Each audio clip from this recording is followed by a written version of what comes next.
رسول اکرم صلی اللہ علیہ وسلم کا فرمان ہے یغفر للشہید کل شیء الا الدین، شہادت کتنا بڑا درجہ ہے، سارے گناہ معاف ہو جاتے ہیں شہادت سے، لیکن قرض معاف نہیں ہوتا۔ منگنی کے بعد نکاح ہوتا ہے، نکاح میں گنتی سے 3 چیزیں ہیں۔ ایک ولی ہوتا ہے جس کی بیٹی ہے، 2 گواہ ہوتے ہیں، عادل گواہ، اور 7 مہر رکھا جاتا ہے۔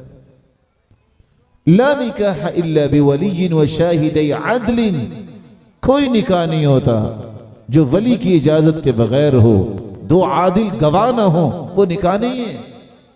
ایما امرأة نکحت بغیر اذن ولیہا فنکاحها باطل باطل باطل، جو عورت بغیر ولی کے، بغیر والدین کے، اگر والد نہیں تو اس کے عصبہ جو ہیں، چچا ہے، تایا ہے، ماموں ہیں، اگر ان کی مرضی اور ان کے مشورے کے بغیر خود سے نکاح عورت کرتی ہے، اس کا نکاح باطل ہے، باطل ہے، باطل ہے۔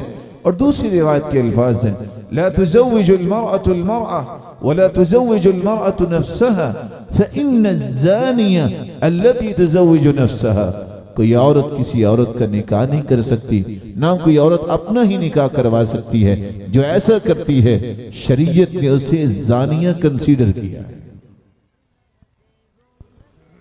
نکاح اس میں مہر بھی رکھا جاتا ہے۔ آپ نے سنا ہوگا جب بھی نکاح کا وقت آتا ہے تو پوچھا جاتا ہے جی مہر کتنا ہے؟ کہتے ہیں جتنا مرضی آپ رکھ دیں۔ ارے اللہ کے پیارے بندے، رکھنا تو آپ نے ہے۔ چلو جی شرعی مہر باندھ دیں۔ شرعی مہر کتنا ہوتا ہے؟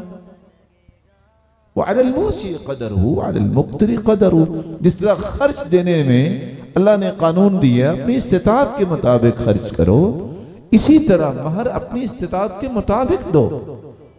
وَآتَيْتُمْ إِحْدَاهُنَّ قِنْطَارًا، اگر تم قنطار دینا چاہتے ہو، 150 کلو سونا ہو تو قنطار بنتا ہے، آپ قنطار دے دو اگر طاقت ہے۔